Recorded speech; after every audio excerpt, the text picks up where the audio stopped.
Καλησπέρα. Θα ήθελα να καλωσορίσω όλες και όλους στη σημερινή μας συζήτηση, που έχει σαν θέμα ενδυνάμωση των γυναικών στη βιομηχανία του κινηματογράφου. Η Émilie θα μας βοηθήσει στη μετάφραση στα αγγλικά και τούμπαλιν στα ελληνικά. Καλώς ήρθατε λοιπόν όλες και όλοι. Είναι τιμή μου που βρίσκομαι σήμερα εδώ και μοιράζομαι το πάνελ με 7 υπέροχες κυρίες, οι οποίες, ας μου επιτραπεί, είναι κορυφαίες στο είδος τους. Πρωτού όμως δώσω το λόγο στις καλεσμένες μας, να κάνω μία μικρή εισαγωγή για το θέμα της σημερινής μας συζήτησης. Ενδυνάμωση των γυναικών, λοιπόν. Όχι μόνο στη βιομηχανία του κινηματογράφου, αλλά σε κάθε μορφή τέχνης, στο πεδίο των επιστημών, στην αγορά εργασίας και στην κοινωνία εν γέννη. So before we begin, a small introduction about the subject of our panel, which is women empowerment. Έλεγα ότι ενδυνάμωση των γυναικών όχι μόνο στη βιομηχανία του κινηματογράφου, αλλά σε κάθε μορφή τέχνης, στο πεδίο των επιστημών, στην αγορά εργασίας και στην κοινωνία εν γέννη.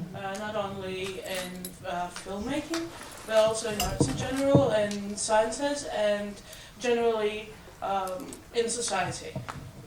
Ας επικεντρωθούμε όμως στον κινηματογράφο. Τα Όσκαρς έκλεισαν φέτος 90 χρόνια παρουσίας. Στα 90 αυτά χρόνια, μόνο 5 σκηνοθέτριες έχουν προταθεί για το βραβείο καλύτερης σκηνοθεσίας και μόλις μία σε ολόκληρη την ιστορία των βραβείων έχει κερδίσει το Όσκαρ καλύτερης σκηνοθεσίας. But let's focus on the film industry. It's been 90 years since the Oscar Awards had been hosted, and in those 90 years, only 5 women directors have ever been nominated for Best Direction, and only one has ever won. Στο φετινό 68ο Διεθνές Φεστιβάλ Κινηματογράφου του Βερολίνου έλαβαν μέρος μόλις 4 σκηνοθέτριες, τη στιγμή που στο διαγωνιστικό μέρος συμμετείχαν συνολικά 19 ταινίες. In Berlin's Film Festival, only 4 out of 19 directors were women. Στο Outview, αντίθετα, από τις 30 ταινίες που παρουσιάζονται, οι 17 είναι από γυναίκες δημιουργούς. On the contrary, in Outview, out of 30 movies, 17 are of women directors. Και επειδή τα νούμερα είναι...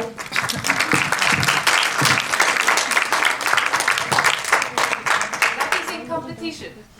Yeah, very competitive In Berlin. Και επειδή τα νούμερα είναι απρόσωπα, ας εξετάσουμε το ζήτημα πρακτικά. And because numbers are a bit don't have a face, let's put a face to things. Αναλογιστείτε τις ταινίες που έχετε δει και πείτε μου αν μπορείτε να εντοπίσετε 2 γυναικείους ρόλους με όνομα και επίθετο που να παρουσιάζονται ταυτόχρονα στην ταινία. Think of all the movies you've seen and which ones of them had female characters, at least 2 of them presented with a first name and a last name. Αν στην ταινία γυναικοί αυτοί οι χαρακτήρες συνομιλούν μεταξύ τους για θέματα που άπτονται, ας πούμε, της πολιτικής. And if in those films those 2 characters talk about things such as politics, for instance. Αν η συζήτησή τους, τέλος πάντων, κινείται εκτός του στενού στερεοτυπικού προτύπου που θέλει τις γυναίκες να μιλούν για το πώς μπορούν να κερδίσουν την προσοχή ενός άντρα ή ότι αφυπνίστηκε το βιολογικό της ρολόι. Or anyway, anything that doesn't confirm the stereotype of women only speaking about how to win a man's affections or how their biological clock is ticking. Δυστυχώς, στην πλειοψηφία των ταινιών οι γυναίκες είναι απλά εντυπωσιακές παρουσίες που στολίζουν το background, ας πούμε, και συνήθως βρίσκονται σε κίνδυνο και περιμένουν τον άντρα ήρωα να τη σώσει. Unfortunately, most times in films, women are either impressive props or damsels in distress. Κυρίως δουλεύουν ως βοηθοί ή γραμματείς και σπάνια κατέχουν κάποιο υψηλό αξίωμα. Mostly working as secretaries or assistants and very rarely going any higher than that in the chain of command. Τα αφεντικά των επιχειρήσεων, οι μεγαλογιατροί, οι επιτυχημένοι δικηγόροι και αθλητές, οι γνωστοί επιστήμονες και οι καθηγητές γκλαμουρά των πανεπιστημίων είναι κυρίως άντρες, σκεφτείτε το. High-profile positions, just professors, doctors, CEOs, etc., are reserved for the men, if you think about it. Όλα τα παραπάνω εντάσσονται στο πλαίσιο του λεγόμενου Bechdel test. All of the above is part of what we call the Bechdel test. Δηλαδή, έχει η ταινία τουλάχιστον 2 ονομαζόμενους γυναικείους χαρακτήρες.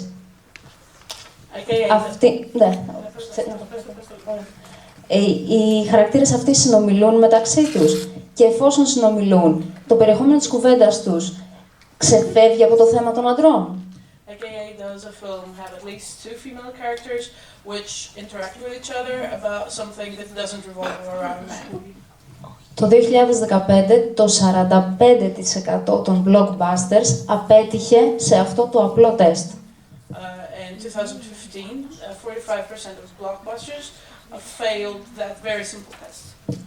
Βέβαια, τα κινήματα που έχουν αναπτυχθεί το τελευταίο διάστημα, όπως το Me Too, το Time's Up, αλλά και το κίνημα των γυναικών στο Hollywood, έχει οδηγήσει αρκετούς κινηματογραφικούς χώρους στο να υιοθετήσουν αυτό το τεστ, χώροι οι οποίοι θέλουν να απαλείψουν, τέλος πάντων, τις διακρίσεις και την ανισότητα μεταξύ των φύλων. Have encouraged people within the film industry to adopt the Bechdel test and try and be more inclusive in their subjects and in the way they work. Δεν νομίζετε λοιπόν ότι έχει έρθει επιτέλους η ώρα να αναμορφώσουμε την πραγματικότητα και να επανορθώσουμε για όλα αυτά τα χρόνια που γυναίκες βρίσκονται σε δεύτερη μοίρα, ακόμη κι αν είναι έξυπνες, ικανότατες και εργατικές. So don't you think it is time to make up for all those years of women being forced to step aside, even if they're perfectly capable and perfectly competent. Αυτά από μένα. Τώρα θα δώσω το λόγο στις καλεσμένες μας και θα παρακαλούσα οι ερωτήσεις που τυχόν υπάρχουν να γίνουν όλες μαζί στο τέλος για να μην διακόπτουμε τη ροή της συζήτησης. Yeah, so from here on we're gonna head on to the panel and we're going to do a short Q&A, reserving the questions for the second time of the Q&A. Okay? Okay, I'll start with Susanne Sachse. Hello. Thank you that you came. I'm Susanne Sachse. I'm an actress, grew up in East Germany where I decided to start with theater because film was very censored politically. Okay, so Susanne Sachse, η οποία είναι ηθοποιός, μεγάλωσε στο Ανατολικό Βερολίνο.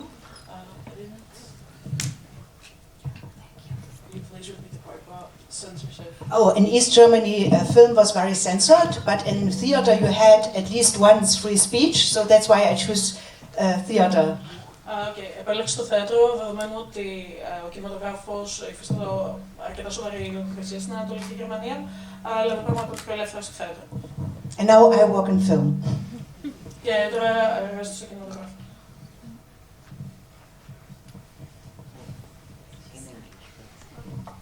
Γεια σας, είμαι Ελληνίδα, αλλά θα συνεχίσω αγγλικά για να μπορεί και το υπόλοιπο πάνελ να καταλαβαίνει τι λέω. Το όνομά μου είναι Émilie Cooper. My name is Émilie Cooper.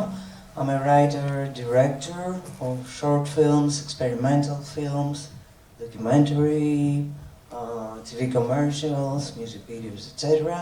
And now I'm working on my first feature, and I'm also an activist for the women's issue in cinema. Hi everyone, my name is Mirza. I'm from Tel Aviv, from Israel. I'm a casting director in Israel, and now I present my first feature film, Montana, which I wrote and direct, and that's it for now. Okay. And my film passed this test. I just ran my film in the end, and it passed the test. Yeah.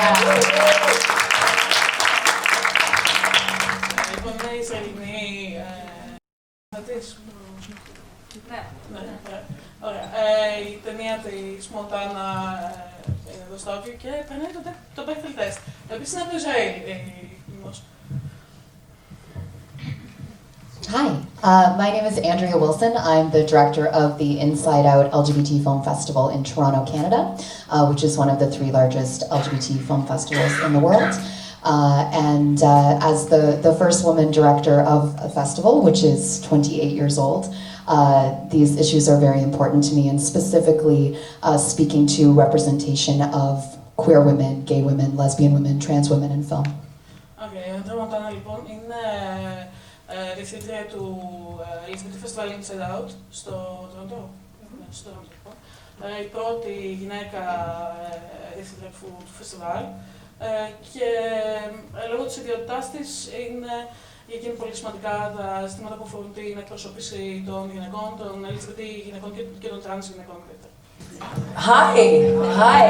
How is everyone? Great. How is everyone? All right, we're gonna get everyone excited and awake and wine, opa. Only for you. For me, I know. Buy you a drink later.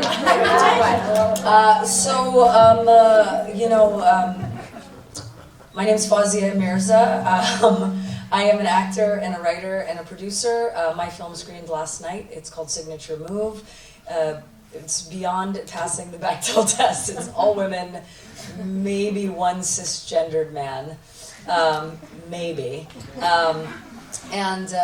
Really exciting to be here. And also, I know all this stuff with the translation is, a thing, but thank you for being patient and for being with us, and it's really exciting. We're gonna have a great conversation. So I know we've all talked, and we're really excited to be here and share our thoughts with you.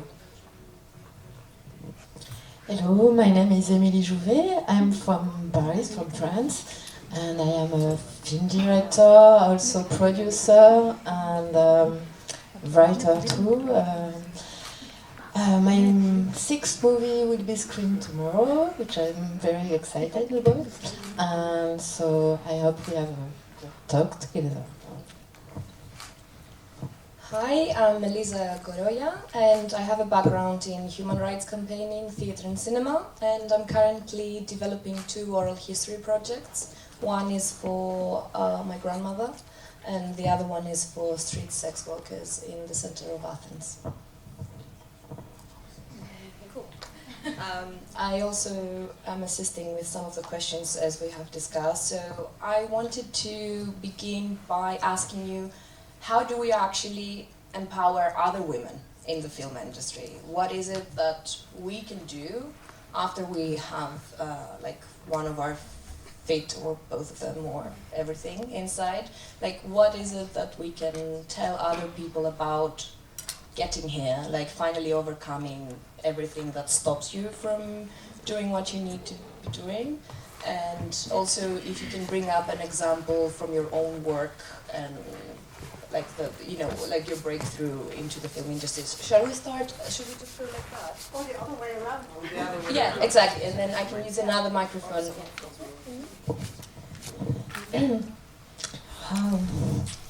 Well, I think when I meet some women, they want to do movies. They ask me, I think about it for years, but it's really difficult as a woman. I don't have the funding, I don't have the relation, and I told them, just grab a camera, really, and do it, even if it's very cheap. But do it only if maybe it will be your only one movie. But sometimes we are afraid of doing bad stuff because some people, they don't trust us. They think we are women, so maybe we are not professional enough. I start like this. I was a student in art school doing photography, and I never learned anything about cinema, only taking pictures. So I just grabbed a camera. It was a really bad one, cheap one, broken one, and I shot my first long movie with it. So everyone can do it. I think it's my advice. Just do it. God, there's so many, I think, different answers to that question, because there are so many ways that we can help each other. There's so many ways that we can empower both ourselves and each other. I think it's true. One of them is to know that it's possible. I think another is whatever power, we all have power in some way, and so whatever power we have is using it to, you know, not just create art, but how is our art able to create change and create space. I think one of the things that's really fascinating and weird and terrifying about many of the conversations happening globally is that some people are scared that, you know, if we change culture, I will lose out. But I think that if we change culture, we are creating space for more people. No one is taking away your chair. We're getting more chairs. And so that, I think, is really powerful.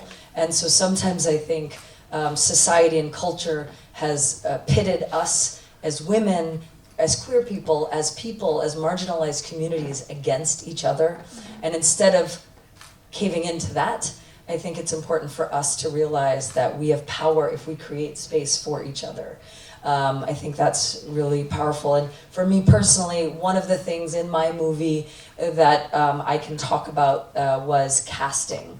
And I very specifically, intentionally cast the film a certain way. I wanted to see, you know, women, trans people, you know, gender non-conforming people, and I made sure the casting agency knew that.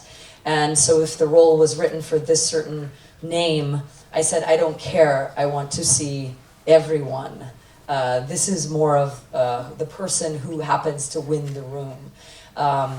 My movie has, you know, I star in it, so it was for me. So I'm Pakistani and Muslim and queer. But my love interest in the film, the character is a Mexican woman, so I wanted to only see Mexican people and women, you know, and so the mother and the daughter are Mexican women. And so that was a way for me to create space for another community of color that is usually deeply marginalized, especially in North America. Yeah, I think so often, to pick up on Fawzia's point, as women, we're told like there's one seat, you know, like there's one job. I've worked in so many companies in the film industry and the music industry where I was the only woman. And that narrative, that story that there's just one spot is so dangerous because it stops us from supporting each other and causes competition when we should not be competing with each other. We are here because of each other and for each other. And so what I often, you know, say to people is that if we are someone who is lucky enough, privileged enough, skilled enough to get into a room and we look around and we see, oh my God, I'm the only woman here, or I'm the only queer person here, or I'm the only person of color here. It is our job to get those other people in the room and to find ways that they can come in. And it may mean creating training opportunities and saying, well, why aren't there more women cinematographers? Why aren't there more, you know, queer and trans people in these particular jobs? And in many cases, it's because there are obstacles and barriers to training, to access, because people are doing work to just stay alive. So how can I learn this art when I'm really just trying to feed myself and my family? So being able to address those things and create more opportunities for people who are not represented in the room. And when we do that, and when we do that for the people behind the camera, that's when we see a world that looks more like the world we live in on screen. Because the people that are making decisions are coming at it from a place that is much more representative. Thank you. I'm so glad to be here with you guys. You're such an amazing woman, really. Thank you.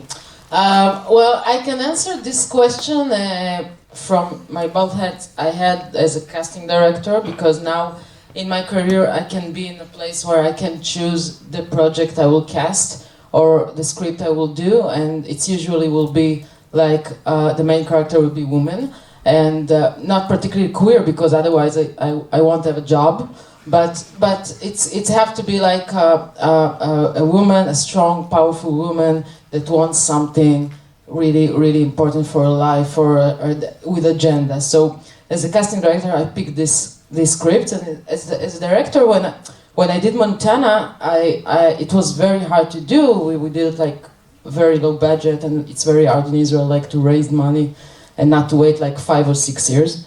So now I'm helping like young female, usually queer filmmaker to do their project, to tell the story. So I think this is my part of this kind of in the industry. Okay, hi again. It is such a complex issue, you know, that it's really hard to summarize within a few minutes.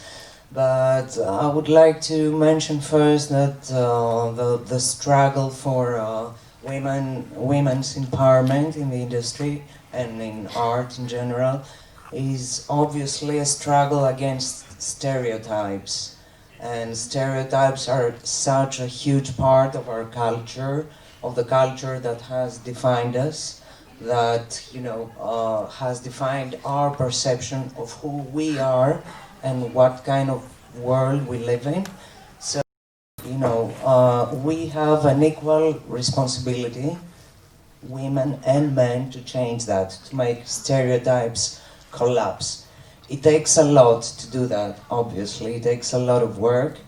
And apart from the work that we can do with ourselves and the people who are close to us, we definitely need to change legislation and you know, the rules of the game in general. I mean, to try to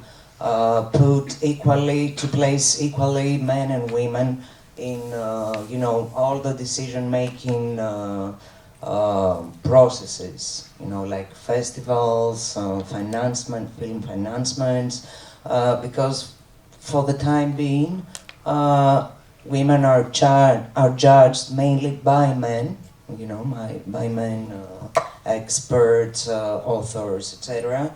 And that's, I think, is a cause of the problem. But it's also the lack of confidence that a woman in the industry is carrying within herself.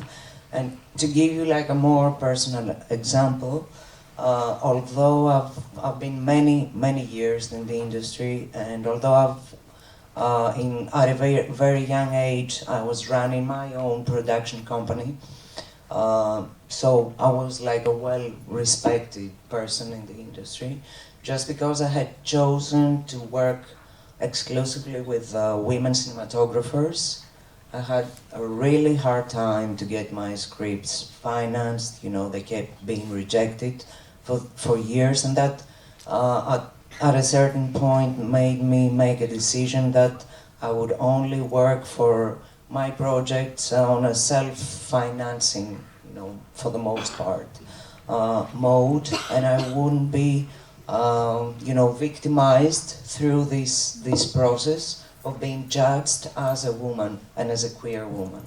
Okay, so I think if I would like to speak a little bit about the Greek film industry, I think there are certain priorities of measures and actions that we should take if we'd like to change things. I think the first thing that should be done in Greece would be to create an observatory that would provide official statistics on, you know, what happens with women in the industry. I mean, which job positions women can take in the industry, if they can become mothers at a certain point, without losing their career forever, because this is like really common in Greece, and also if there is equal pay, etc., etc. I mean, you can imagine what I'm talking about. So I think that would be a first step, and then, you know, to try to change the legislation and to have 50-50 men and women in juries, in film financing committees, etc., etc. I think overall it's a story of encouragement. I mean, how can we encourage other women to participate in filmmaking? And to give just a short example, I would like to mention the managing director of the Swedish Film Institute, who is the first woman who talked about the 50-50 project, 50-50 until 2020, which is like a very crucial activist movement right now in all of the Western world. And she said that it's not actually about changing the law, it's about encouraging women that from now on we will be operating on a 50-50 basis. Overnight we received so many submissions from women filmmakers who would never dare to submit their projects because they knew for sure that they would be rejected. So that gives us an idea of, you know, what encouragement can do for us. So I will shut up now. No, I highly agree with you. For me, it's like I would thought of or call for a fight on two levels. For one level, it's the same as you say, that we should like really fight for a quota. I hate quotas, but I think it's important to have the 50-50. We can give it up when we have it. But on the other hand, I would really fight for the thinking about the representation of women. I had two as an actress, and not only actress, I decided later to become a director and a musician and curator, but I have two very important experiences for me about representation of women. One was like after the wall fall in Germany when it was reunificated, and so the people had no idea how we show a woman now. We have no political book anymore. We have to entertain in capitalism. So that in every single piece, I had to have fishnet stockings and high heels. Not that I have anything about fishnets and high heels, but I thought that would not be the only thing how you can present like a woman on a so-called new German state. And the other thing was when I shot the Raspberry Reiche film by Bruce LaBruce, that I was banned by the mainstream because I had sex on screen. I had explicit sex, and it was another way. A woman shouldn't be represented this way. The only way, it was in the early thousands, for a woman to have sex on film was that she was sick, was like, had a rape or lost a child. So a woman couldn't have sex on screen out of pleasure. And I think we have to work on this representation ideas, and that includes like the ethnic diversity. And I would add, I think it's great that you talk about your experience from Greece and be specific about like where you come from and tell your experience. But I think we have to really like build up international collectives, because this is one thing what so many revolutions failed in, to build up like an international context where we highly praise the possibility of difference and don't see difference as a vehicle. So that would be my 5 cents.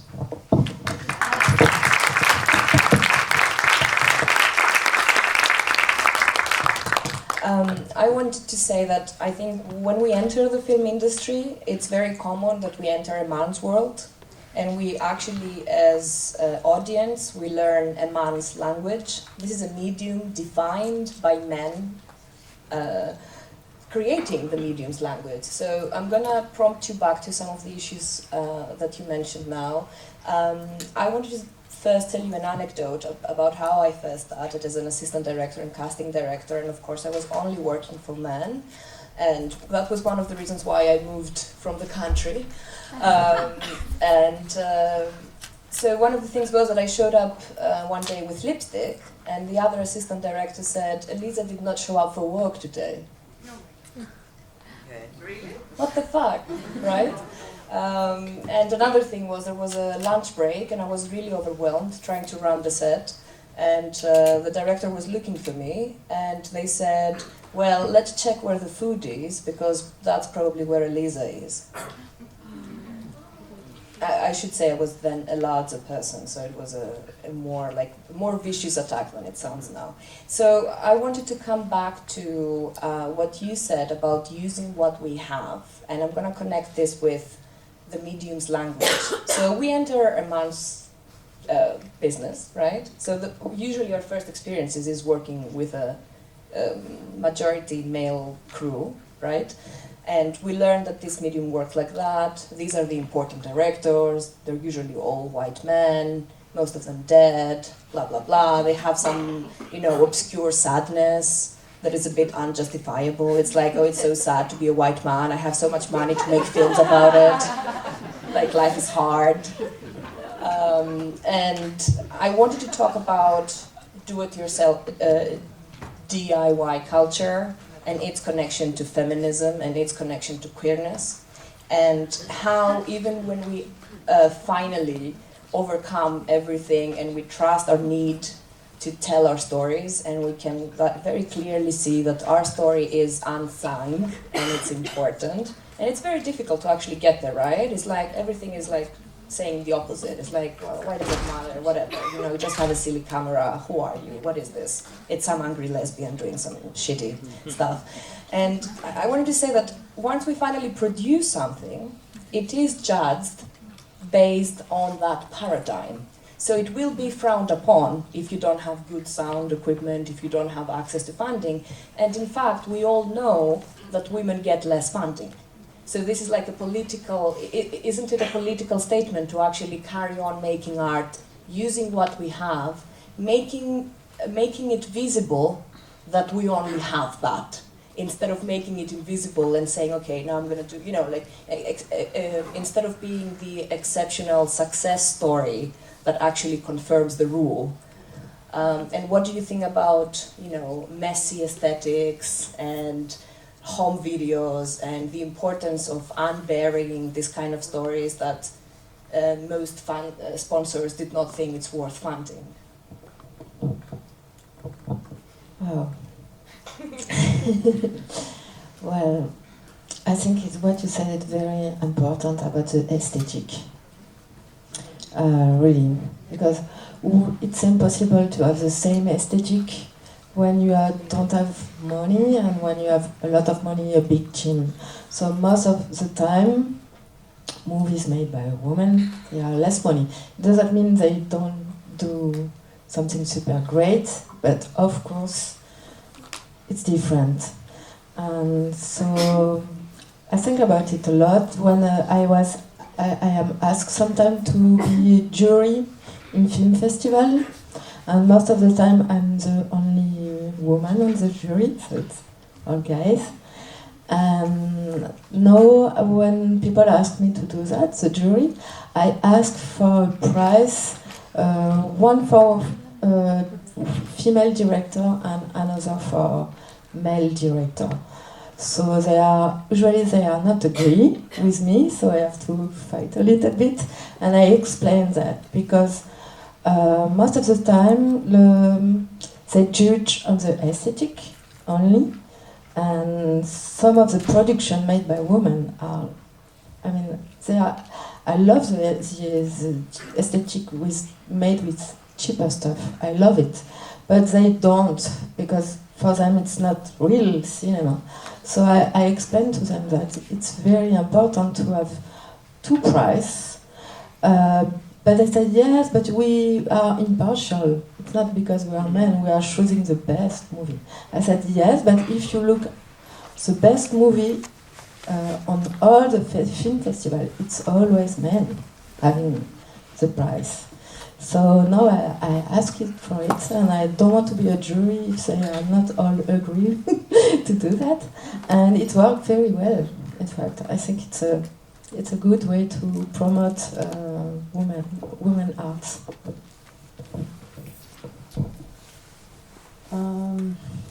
Okay. I don't fully remember what we were answering, so I'm just going to say what I think. Yeah. This is DIY. So, I come from a background that is not a filmmaker background, so I've never been trained. I don't have a filmmaking degree. I don't have an arts degree. I went to law school. I was a lawyer. I'm still paying off law school debt. I know it's awful. That's why I'm drinking all the wine. To forget my truth, yeah. And as someone, as someone who comes in as an outsider to a community, as an outsider to an arts community, then being Pakistani, being Muslim, being queer, being a woman, there are so many different ways that I am constantly marginalized. And I don't think of that as like victimhood because I celebrate where I come from, but I'm deeply aware of the matrix and the things that try to control us and the cultures, both in North America and internationally, that don't understand who I am, whether as an artist or just as a person. So for me, I have plenty of people, forget about making a movie, I have plenty of people who say to me, you can't be Muslim and gay at the same time. And I'm like, fuck you. So, so when it comes to being a woman, right, when it comes to being a woman, I actually don't say that, I'm much nicer than that, sometimes. But, I usually am like, oh, I'm not a hologram, right? Like, I'm right here, I exist. But so, even, so when it comes to trying to make film, I've always come from this background of no one is going to necessarily always understand or know how to participate in who I am and what I'm doing and what I have to say. But if I have faith in the thing that I want to do, even if it doesn't make sense, I'm just going to do it. And I find that to be where I find power. And for me, the reason my background in terms of making art was I started as an actor in theater. And then as I was auditioning, I found no stories were representing one aspect of my identity authentically, much less all of them. So I started writing. And I found there to be power in writing. And I think there's something in that. And then when I thought, well, how can I make something? I thought, well, I don't have any money to make a huge movie. So what can I write that I can make with the resources that I have right in front of me, or the people I know? So let's say we have access to this theater, and we have Henrietta and Maria from Outview Film Festival who will, help me get access to the film, to the theater, and I can get this table and these amazing women at this table to act with me for free because they believe in what I'm doing. I'll write a story for them in this theater. And so I think that's a way, we need a little bit of money, and I would feed people very well. Right? Then it's a deal, right? And so I think, when we're thinking about resources, I think there's big resources, but also there's like small resources, which to me is the only way I was able to get to where I am now. Right. Oh, other mic. And so I think that in terms of you have to turn it on. And so in terms of resources, I think it's important to think about what we have access to. How many people are making, writing, directing movies, acting in movies? Awesome. Right? And so what you have already is a community of people who, if you know each other, you already have people who might say, I like you, what you're doing, I believe in you, let's work together. In terms of funding, I have crowdfunded in the US and in Canada, and that has been very helpful, and then applied for grants and private investment as well.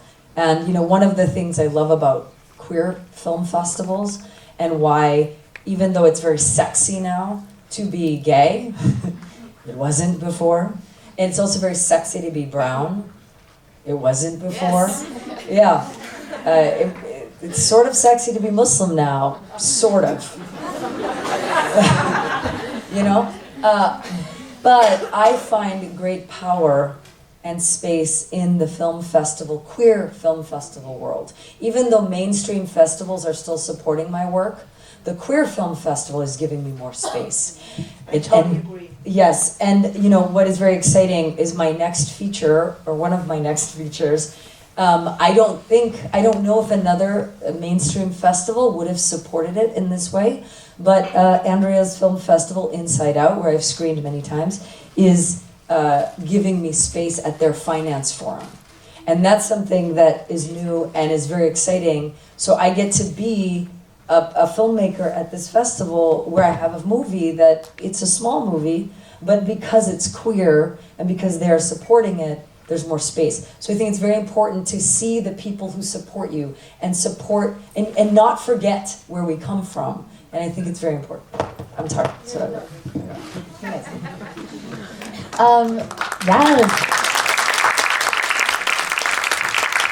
I'm a huge film nerd, like I'm a film history nerd, and a lot of it is, as has been said, dominated by, you know, certain people and certain conversations. But something that I love to talk about is the 1920s in Hollywood, which was a time, the most exciting time at the beginning of filmmaking, because it was a time of invention, and that time was completely dominated by women directors. And I think a lot of people, you know, we don't talk about this very much, and many of those women, yeah, their work has really been sort of erased from history, because in many cases their husbands took credit for it, but that's a different conversation. What changed, and I think in terms of the question about funding and financing, which is a reality of every day of our lives in this industry, the reason why women filmmakers, women directors, women screenwriters were kind of stopped working was because of the Great Depression in America. And the banks came in and bailed out the movie studios, and they insisted that all of the movie studios be run by men because women couldn't be trusted to handle the financial implications of filmmaking. So that was the time where it went from women being like 80% in terms of representation of directors to where we still are now, almost 100 years later, which, you know, in the top grossing films of any given year, you know, less than 15%. And I think when we talk about money, we really you know, need to recognize this ridiculous assumption that women can't handle money. I think that the sexism and the misogyny of that speaks to, I mean, Ava DuVernay just directed A Wrinkle in Time, and she was, you know, the first woman and the first woman of color to direct a film with a budget over $100 million. And that's, it's shocking that it's taken this long when we look at how many of those kind of films are made. But until we really can dissuade that understanding that for some reason it's ridiculous to give a woman as much money as a man to make a project, we're not going to change, you know, so many of these issues in the industry. So anyway, that's a little history and a little thought. But I want to say a super quick thing about what Émilie said about the film festivals and awards, because this is something that is very, very important, and it's also about money, because many of these awards that film festivals give are cash awards. And when I came into my festival, I looked at our feature prize, and the last 10 winners were all men, all white men. And so we do have a rule about gender representation on our juries, but also we came up with a new award that specifically recognizes innovation in filmmaking, and to be in competition for this award, you have to meet certain criteria. And I think, I really, in terms of opportunities to empower, I think we need to look at the systems and the structure that rewards certain behaviors that we deem as having value, and then say, well, is there an opportunity to create something new that is serving the public better? So, okay, thanks. Okay, I'm not sure I will answer the exact question. But, well, when I'm traveling now with my film with Montana, the most popular question that people ask me, like, after how my family reacted to this film, is how is to be like a female filmmaker? Now, I can get it, but in the second hand, compared to what? Like, I'm a female filmmaker, like, I don't know to be someone else, like, you know, like, I don't know how to answer it. So, I understand that they asked me how was it for me to be like in industry of men, right? So in Israel, I just want to tell you that this year Montana is in this competition of the Academy Award of Israel, and we have 25 films. 14 of them are female, like, so, and it's like, it's amazing, right? It's amazing, but it's next year, I guess it will be less, okay? So we need to work on it all the time. It's like, the change need to be like, you know, like every year, and we can't lay down and say, okay, we did it, okay? So I'm very happy for it, and I want to say another thing, but I forgot. So I will pass you the microphone, and then I will remember again. Okay. So I forgot to mention earlier that I have a short filming competition in this festival, and I'm just mentioning tomorrow. It screens tomorrow afternoon.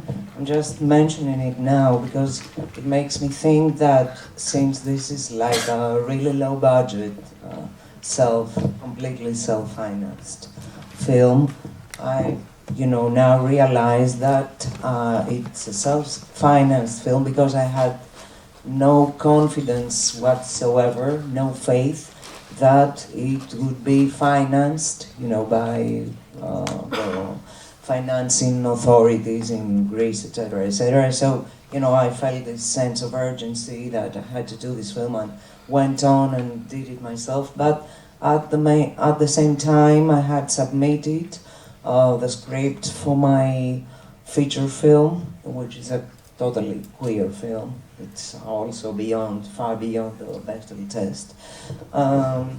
At the Greek Film Center, and I was pleasantly surprised for the first time in decades to receive funding, which happened last summer. And so now, I'm preparing to go on with the production, etc. It's just a thought, to again make a comment on the issue of empowerment and encouragement that I was talking before. And can I please answer my own question at this point? I mean,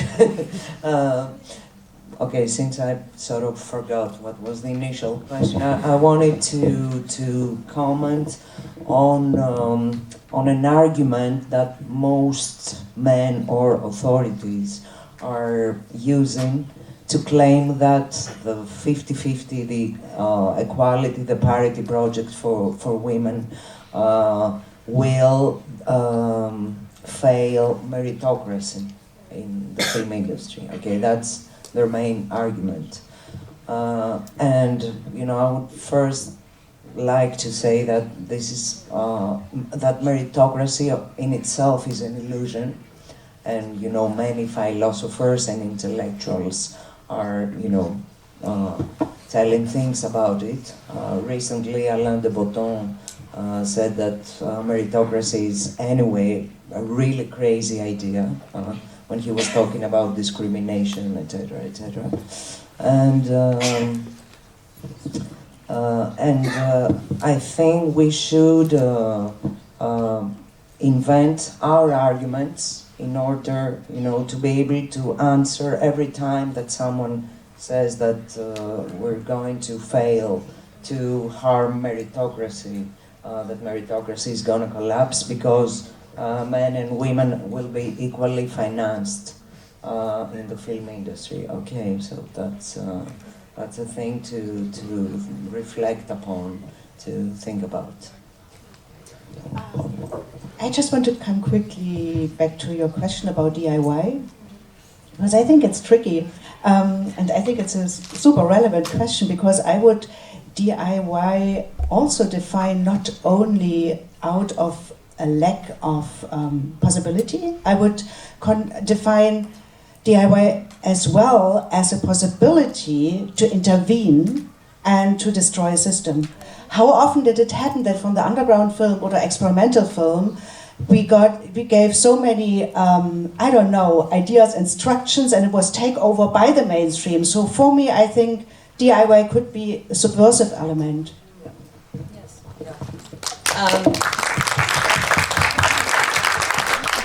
We're going to wrap up. Our lovely host gave us a note. I just wanted to say that it's also important to note today that even in this panel, there is no trans woman, as far as I know, and there is no black woman. And I wanted to say that it's also important that within our bubble, we have to fight for a presentation beyond a rigid womanhood and beyond whiteness. And this is, we have to carry our trauma, but we have to also carry our privileges within our subculture, and this is super important. Otherwise, we're propagating the same mechanism that is isolating others. And we saw what happened in Transparent by Jill Soloway, that a cis man was cast to play a trans woman and ended up sexually assaulting the actual trans women, the other actresses in the series. Yes, and I wanted to, we're going to go to a Q&A for 10 to 15 minutes. We're going to take, let's start with 3 questions and then everyone is going to answer them collectively. But can I please ask you to give some words of encouragement to aspiring filmmakers or to people that feel a bit, you know, how it's going to work out in the end? Is this something you would like to do? Yeah? Like some words of encouragement for aspiring filmmakers or advice? Or say, come and find me, I'm going to help you, I'm going to give you advice. Okay, great. Or say you're single. All right. Yes, please, yeah, of course. I'm single, but also... I want to encourage people, I know that for filmmakers submitting to festivals in the start of your career, it can be so intimidating and confusing. And I would really, really encourage you to, as much as I know it can be challenging, to connect with the film festival programmers and staff, because we will be your biggest advocates. This is literally why we do the jobs that we do for filmmakers. It's the only reason we get up in the morning and do this work. So please, all of our programmers, their job constantly is taking emails from filmmakers, and we say, you know, how can we help you? And yes, we will give you a fee waiver so you can apply for free and all of these things. But we will also create relationships and friendships with you that will take you further in your career. So anyway, I just, it can be very hard, and as was said, you know, sometimes as marginalized people, it can be challenging to find the strength and the confidence to talk about our work, but we have to do that, and we have to be advocates for our own work and then connect with people who will also advocate for that work. I'm a huge proponent of collaboration. I think that, you know, people want to talk to me about my feature, but I wouldn't have made it if it weren't for my co-writer and the amazing people who told me to write a feature out of a short, the people who worked with me on my short films. I mean, I am literally only as good as a product of the film festivals who program my work and the people who I work with.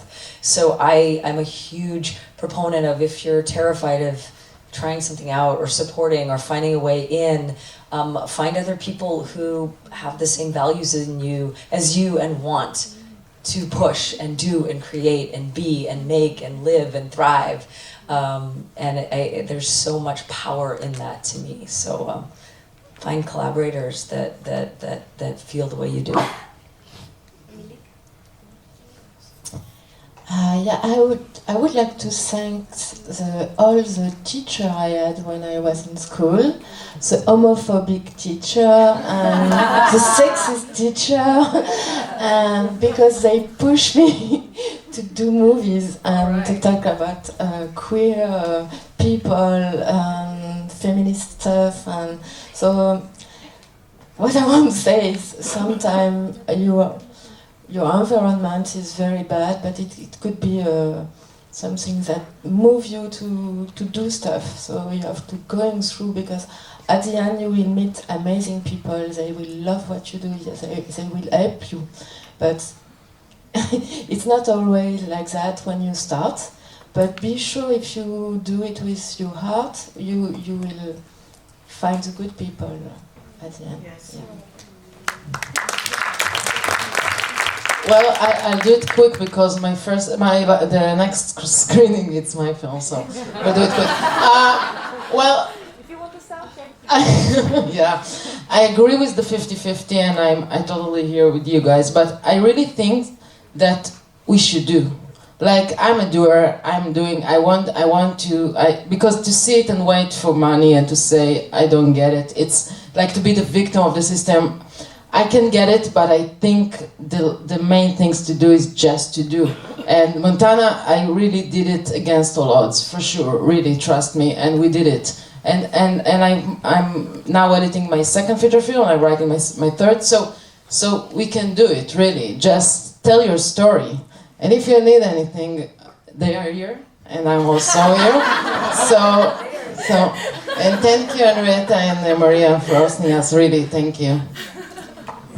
I'm not single, but I'm totally available to provide consultation and any kind of help to female even male directors, aspiring cinematographers, blah blah blah. I will be attending the next screening, and then I'll be by the bar, so you can come and contact me.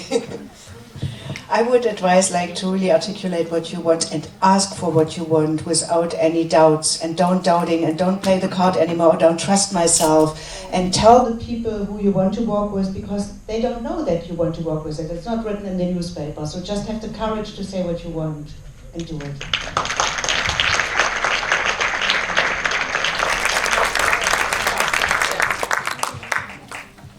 Okay, it's very common in feminist events that people have very long commentary. We don't have time for that. Can we have direct questions, preferably not by cis men? We're going to take 3 to begin with. Hands, please. Do we have any questions? Yes, please. I will translate. It's okay. Well, at the Oscars, we heard Frances McDormand talk about the inclusion rider that was introduced by Professor Smith, I think, at the TED speech. And it does introduce a notion of a leverage, also financial, regarding the producers, in order to include people, not only queer people, people of color, trans people. How probable do you think that's going to be embraced by women that have gained some influence in the industry? Because we heard Brie Larson, for example, it's saying that she will fully support it, and we heard Jessica Chastain just advocating for her co-star. How do you think it's going to work? Do women actually going to have to say, I have gained enough power, or will they have to say, I'm risking being blacklisted because they have tried so hard to get there and nobody's irreplaceable, actually? Okay, so is it basically just a decision to be I risk it. I risk my position for you. Do you think it's going to work? Anyway. A second question, please. If there is one, raise your hand. Is the question clear to you? Yeah? Do you want to answer? So the inclusion rider, has everyone heard of this term, inclusion rider? So what this means is that someone who has a position of negotiating power on a film, so that might be a movie star or director or producer, includes in their contract that there is diversity in their crew, cast, etc. So I get hired to act in a film, and I'm Angelina Jolie, obviously, and I say, with me comes a 50-50 male-female crew, and it needs to have ethnic diversity and cultural diversity, etc. So I'm using the power that I have, which is something that we've talked about, to negotiate more work and more opportunities for others. So I think this is an amazing thing, and it was so wonderful that Frances McDormand used the Oscar stage to talk about this. Yes, to directly answer your question, I think that this is the perfect time for this to happen, because there is so much media attention around this particular issue. I say, yes, do it now. Everyone should include it now, while the papers are covering it, while there is attention to it, so that, as Lamar said, next year it doesn't go backwards. Because this is the thing, we have to capitalize on this moment where people care about women and make sure that they continue to do so. That's my feeling. I agree. We can see if there's one more question, maybe. Or do you want to say something? I have a question based on that. Can I ask a final question? Okay. So I would like to say that the Me Too movement has been a bit bizarre for queer women, because we have been talking about rape our whole fucking life, right? And I think it's a weird, cis hetero discourse of the same topic.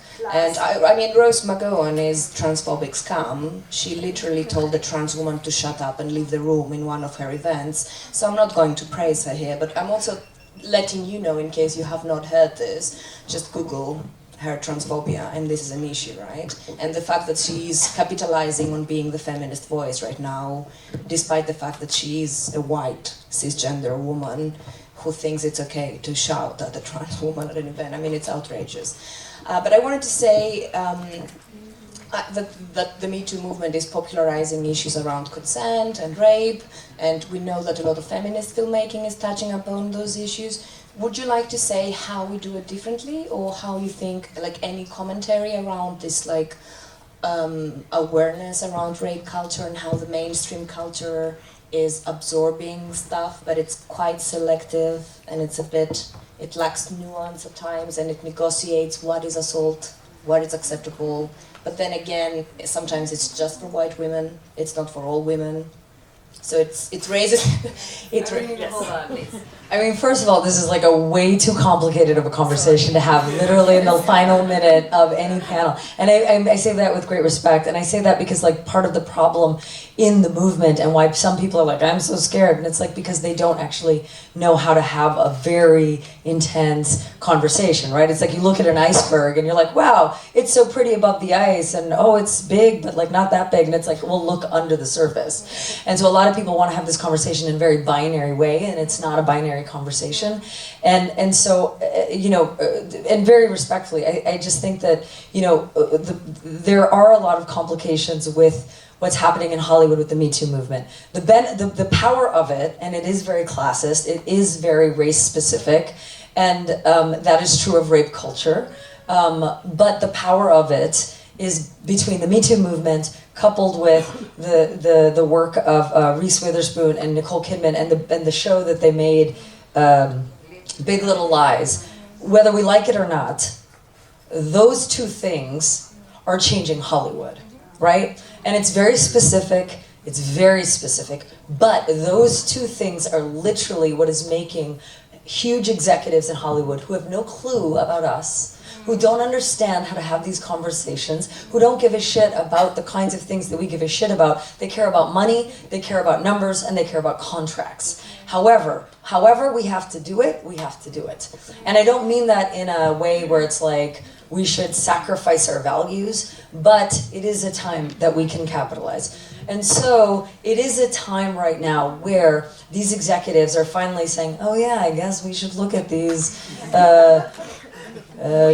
women-ish and female, and Ava DuVernay said, you know, strong female lead. It's bullshit. It is bullshit because we are just strong female leads living our lives all the time. And so our stories have always had value. It's just that the Hollywood now cares to notice our value. And so I think that it's empowering in the, it's not empowering. It is important that we now say, yes, thank you, but I'm going to fucking take hold of it and make it my own. But also recognize that it's not just about Hollywood. We do have these phones, you know, and I think that the power of this now is the fact that we don't have to wait for someone else to tell us it's okay to be who we are. It is always okay to be who we are. And we can record who we are every day. We are all storytellers, and we are all filmmakers, and we are all, you know, can make a movie on Instagram, on Instastory, on whatever. I hate Snapchat. I don't do it. But it exists, and it's, you know, for people probably younger than me. But you know, we are always telling those stories.